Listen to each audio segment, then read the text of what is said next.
Hello bachcho, let's read the question. The question says X gram of ethanol was subjected to conversion in a bomb calorimeter. The heat produced is Y joule. Then option A delta U conversion is equals to minus X joule. Option B delta U conversion is equals to minus Y joule. Option C delta U conversion is equals to minus 44 Y divided by X joule per mole.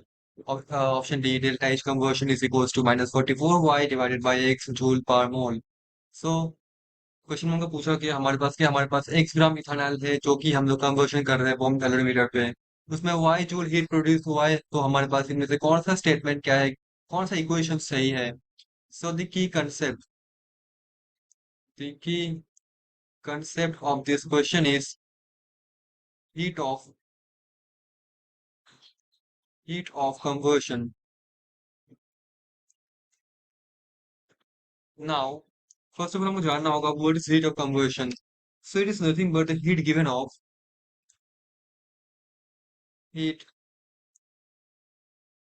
Of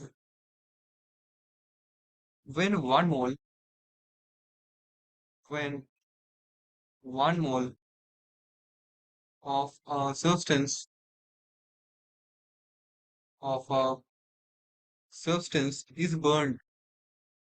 is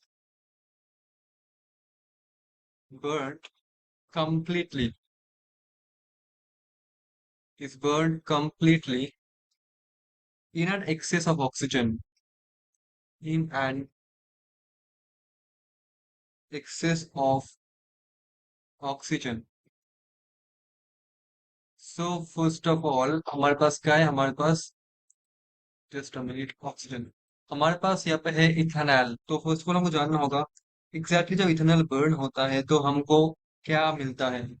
सो हम जानते हैं हमारे पास ethanol होता है CH3CHO।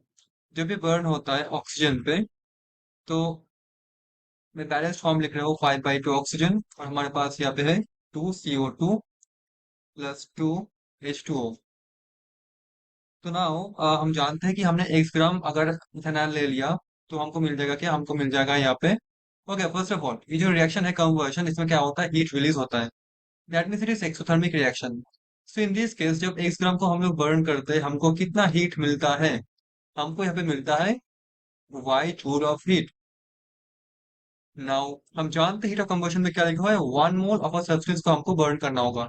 1 mole of ethanol मतलब कितना होता है, ये होता है हमारा 12 + 12 मतलब 24 +4 + 16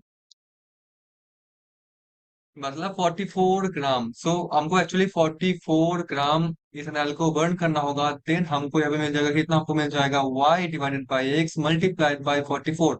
अब देखो हीट एक्चुअली रिलीज हो रहा है, एक्सोथर्मिक रिएक्शन होता है, तो आगे हो जाएगा हमारा -44 y डिवाइडेड बाई एक्स। ठीक है। तो ये क्या एक्चुअली है, हम जानते हैं जो हमारे पास अभी इंफॉर्मेशन दिया हुआ है बॉम्ब कैलोरीमीटर, ये क्या होता है, क्लोज्ड सिस्टम होता है। तो हम जानते हैं for a close bomb calorimeter में क्या होगा, actually reaction at constant volume पे होता है, कांस्टेंट वॉल्यूम पे यहाँ पे होगा। क्योंकि अल्टीमेटली क्या हो रहा है, सब गैसियस स्पीसीज ही यहाँ पे चीज है, सब सब यहाँ पे गैसियस स्पीसीज है, इथेनॉल, ऑक्सीजन, CO2 H2O। तो क्या होगा, कंटेनर का जो वॉल्यूम है वही कंटेन करेगा। तो हम बोल पाएंगे इसमें कि वॉल्यूम चेंज आपको नहीं दिखेगा। तो एट कांस्टेंट वॉल्यूम क्या होता है, कांस्टेंट वॉल्यूम मतलब हम लोग डेल्टा यू को कंसिडर करेंगे। डेल्टा यू क्या होता है, constant volume, right, and temperature. और डेल्टा एच होता है एट कांस्टेंट प्रेशर, राइट। सो हमारे पास क्या हो रहा है, प्रेशर तो चेंज होगा, प्रेशर डेफिनेटली चेंज होगा, बट वॉल्यूम कांस्टेंट है। दैट इज वाई हम लोग यहाँ पे डेल्टा यू को कंसिडर करेंगे। सो ये होगा डेल्टा यू कंवर्शन। सो कौन सा ऑप्शन होगा, हमारा ऑप्शन नंबर जो सी है, this is going to be the answer of this question. और यूनिट क्या होगा, यूनिट हो जाएगा जूल पर मोल। ठीक है। ये क्या था, ये था जूल मोल इनवर्स। क्यों पर मोल हुआ, क्योंकि 44 ग्राम है, मतलब 1 मोल के लिए। तो ये हो जाएगा हमारा joule mole inverse. Question number C is going to be this question. Hope you understood it well. Thank you so much.